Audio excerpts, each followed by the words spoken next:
ಹುಡುಗರೆಲ್ಲ ಹೋಗಿ ಬೇಕಾದಾಗ ಏನೇ ಅಗಲ ಮಾಡಿಕೊಳ್ಳುವುದು, ಕೈ ಗಟ್ಟಿ ಮಾಡಿಕೊಳ್ಳುವುದು ಎಂತದಕ್ಕೆ? ಗಂಡು ಮಕ್ಕಳ ಮುಂದೆ ಕಾಣಿಸಿರುವುದಕ್ಕಲ್ಲ, ಹೆಣ್ಣು ಮಕ್ಕಳ ತಲೆ ಹಾಳು ಮಾಡುವುದಕ್ಕೆ. ಹಾಗಾದ್ರೆ ಹೊಳೆಯ ತೀರದಲ್ಲಿ ನೀರಾಟವಾಡುತ್ತಿರುವಂತಹ ನಮ್ಮ ಚಂದವದ ಕಂಡು ಬಾಯ್ಕಲ್ಲು ಸುರಿಸಿ ಕಾಮ ಕೇಳಿಗೋಸ್ಕರವಾಗಿ ಪ್ರೀತಿಯ ನಾಟಕವಾಡಿದ ನಾಯಿ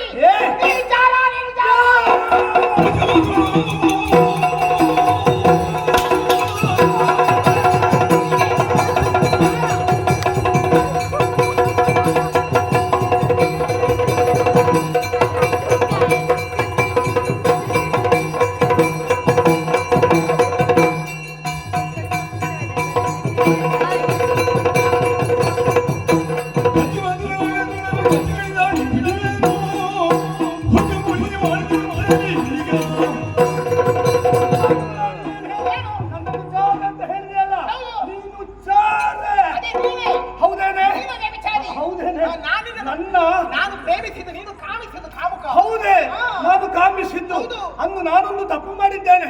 ನಿನ್ನನ್ನು ಪ್ರೇಮಿಸ್ತೇನೆ, ನಿನ್ನನ್ನು ಮದುವೆ ಆಗಿದ್ದೇನೆ ಎನ್ನುವ ಹಾಗೆ ನಿನಗೆ ಭಾಷೆ ಕೊಡಬಾರಿತ್ತು. ಬದಲಾಗಿ ನಿನ್ನನ್ನು ಎರಡು ಕೈಯಲ್ಲಿ ಎತ್ತಿ ಒಂದು ನಿರ್ಜನ ಪ್ರದೇಶಕ್ಕೆ ಕೊಂಡು ಹೋಗಿ ನಿನ್ನನ್ನು ಅಲ್ಲಿ ನಾನು ಸುಖಿಸಬೇಕಿತ್ತು. ನೀನೆಲ್ಲ ಕನಸೆ ಕಾಣು, ಅಷ್ಟು ಸುಲಭ ಅಲ್ಲ. ಒಂದು ಹೆಣ್ಣಿನ ಬಲಾತ್ಕಾರ ಮಾಡುವುದಿಲ್ಲ, ಅಷ್ಟು ಸುಲಭ ಅಲ್ಲ. ನಿನ್ನನ್ನು 52 ತುಂಡು ಮಾಡ್ಲಿಕ್ಕೂ ನನಗೆ ಅಯ್ಯೋ ಯಾರೋ ಮಾಡಿದ್ದಾನೆ, ನೀರು ಕೊಚ್ಚಿಕೊಳ್ತಾ ಯಾರೋ ಮಾಡಿದ್ದಲ್ಲ, 54 ಮಾಡುವುದಕ್ಕೂ ನನ್ನಿಂದ ಸಿದ್ಧ. ಸಾಧ್ಯ ಇಲ್ಲ. ಹೆಣ್ಣು ಮಕ್ಕಳಾದ ಹೆಣ್ಣು ಮಕ್ಕಳು ಬದುಕಲಾರದು. ನಾವು ತಲೆ ತಗ್ಗಿಸಿದ್ರೆ ಮಾತ್ರ ಆಗುವುದು. ಅಲ್ಲಿದ್ರೆ ವ್ಯಭಿಚಾರಿಣಿಯರು ಪ್ರಪಂಚದಲ್ಲಿ ಬದುಕಿ ಸಾಧಿಸುವುದೇನು?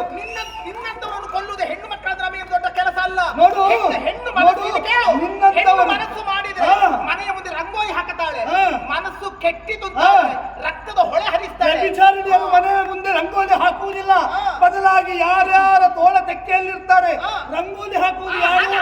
ಮನೆಯ ಒಳಗಿರುವ ಪಾಪದ ಹೆಣ್ಣು ಮಕ್ಕಳು. ಅವರಿಗೆ ನಿನ್ನಂತಹ ವ್ಯಭಿಚಾರಿಣಿ ಅದು ತಿಳಿದುಕೋ.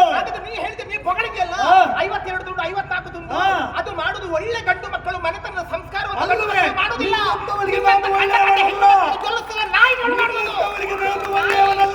ನಾನು ಒಳ್ಳೆಯವ ಯಾರಿಗೆ? ಒಳ್ಳೆಯ ಹೆಣ್ಣು ಮಕ್ಕಳಿಗೆ ಮಾತ್ರ ಒಳ್ಳೆಯವ. ವ್ಯಭಿಚಾರಿಣಿಯರಿಗೆ ನಾನು ಒಳ್ಳೆಯವನಲ್ಲ. 54 ಹೇಳ್ತೇನೆ, 100 ತುಂಡು ಮಾಡ್ತೇನೆ. ನದಿನಾಯಿಗಳಿಗೆ ಔತಣ ಬಡಿಸ್ತೇನೆ. ಈಶ್ವ ಬಂದಾಗ ಬಿದ್ದಿದ್ದಾನೆ, ಅಂಗಾತ ಬಂದಿದ್ದಾನೆ. ಇವನಿಗೆ ಗಂಡು ಮಕ್ಕಳ ಮುಂದೆ ಆಗುದಿಲ್ಲ, ನಡೆಯುವುದಿಲ್ಲ ಇವನಿಗೆ. ಮಕ್ಕಳ ಮುಂದೆ ಮಾತ್ರ ನೀನು ಹೆಣ್ಣ, ನೀನು ಹೆಣ್ಣ, ನೀನು ಹೆಣ್ಣ, ನಾನು ಹೆಮ್ಮಾರಿ ಆದೀತು.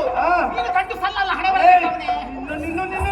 ಕಡಿತಿದ್ದೆ ಕಡಿತಿದ್ದೆ ಯಾಕೆ ಕಡಿಯುವುದಿಲ್ಲ ಬಲ್ಲಯ್ಯ? ರಾಮನ್ ರಾಮನ್ ನೋಡಿ ನಡುವುದು ನೋಡು. ನಮ್ಮ ಈ ಹೊಟ್ಟೆದ ನೋಡಿ ಅವರು ಗಡ್ಡ ಚಂದ ಆಗ್ತೈತಿ. ರಾಮಣ್ರು ಹೆದರಿದ್ದಾರೆ ಎನ್ನುವ ಒಂದೇ ಕಾರಣಕ್ಕಾಗಿ ಸುಮ್ಮನೆ ಒಳಗೆ ಹೋಗ್ತಾನೆ. ಹತ್ಯೆ ಮಾಡಿರುವ ರಾಮಣ್ಣ ನನಗೆ ಅದೇ ಬೇಕು. ಉಂಟ ತಂದಿದ್ಯಾ?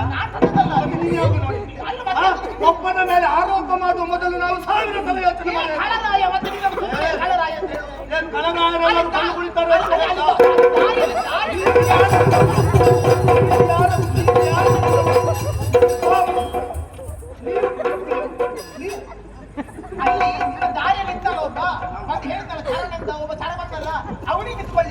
ನೀನು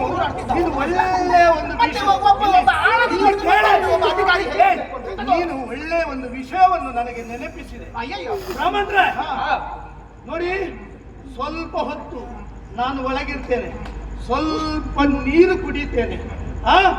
ನೀರು ಕುಡಿದು ಒಳಗೆ ಬರುವ ಮೊದಲು ಓ ಇದುಂಟಲ್ಲ ಒಂದು ಇಲ್ಲಿ ಅಂತ ಗೊತ್ತಾಯ್ತು. ಈಗ ನೀರು ಕುಡಿಯುದು, ಮೊದಲು ಬೇರೆ ಕುಡಿದಿದ್ದಾನೆ. ಹಾಗಲ್ವೇ ಈಗ ನೀರು ಸಿಗಲಿಲ್ಲ ಅದಕ್ಕೆ. ಈಗ ನೀರು ಕುಡಿಯುವುದು ಬರೇ ನೀರು ಕುಡುವುದಲ್ಲ, ಸೇವಿಸಿ ಕುಡಿ. ಎಂತದ ಬೇಕಾದ್ರೂ ಕುಡಿ. ಈಗ ಕುಡಿಯುವುದು ನೀನಲ್ವಾ? ಕುಡಿಯುವುದು ನನಗೇನು ಲಾಭ? ನಿಮ್ಗೇನೂ ಲಾಭ ಇಲ್ಲಲ್ಲ. ಹಾಗಿದ್ರೆ ನಮ್ಮೊಟ್ಟಿಗೆ ಒಳಗೆ ಬನ್ನಿ, ಲಾಭ ಕೊಡ್ತೇನೆ. ಓ ಈ ಸಂತೆ ಉಂಟಲ್ಲ, ಈ ಸಂತೆಯನ್ನು ಮಾತ್ರ ಮೊದಲು ಇಲ್ಲಿಂದ ಹೊರಗೆ ಹಾಕಿ ಹೋಗ್ಬೇಕು. ನನ್ನ ತಲೆ ಯಾಕಂದ್ರೆ ಅದು ಸಂತೆಯಲ್ಲಿ ವ್ಯಾಪಾರ ಆಗುದಿಲ್ಲ, ಅದು ಅಷ್ಟು ಕೊಳ್ತು ಹೋಗಿದೆ. ಅದಕ್ಕೆ ನಾವು ಬೇರೆ ಸಂತೆ ಹೋಗುವ ಅಂತ. ಇದು ವ್ಯಾಪಾರ ಹೊರಟ ಸಂತೆ, ಹಾಗಾಗಿ ವ್ಯಾಪಾರದ ಬಗ್ಗೆ ಮಾತಾಡ್ತಾ ಉಂಟು. ಬೇಗ ಅವಳನ್ನು ಒಂದು ವ್ಯವಸ್ಥೆ ಮಾಡಿ. ಆ ಸರಕಿಗೆ ಎಲ್ಲಿ ಬೆಲೆ ಇಲ್ಲ ಅದಕ್ಕೆ. ಪೌರುಷದ ಸರಕು ಇಲ್ಲ ಅದರಲ್ಲಿ, ಅದು ಟೊಳ್ಳಾಗಿದೆ. ಕುಳ್ಳನಾದ್ರೂ ಬಹಳ ಜೋರಿದ್ದಾರೆ. ಸರಿಯ ಮಾಡುದು ಸರಿಯ. ಒಂದು ನಾನು ಜೋರಾಗಿತ್ತು. ಇಲ್ಲಪ್ಪ, ಇಲ್ಲ, ನಿನ್ನದು ತಪ್ಪಲ್ಲ, ಅವರದು ತಪ್ಪಲ್ಲ, ಒಟ್ಟಿಗೆ ಬಂದೆ ಅಲ್ಲ. ಇದು ತಪ್ಪಲ್ಲ.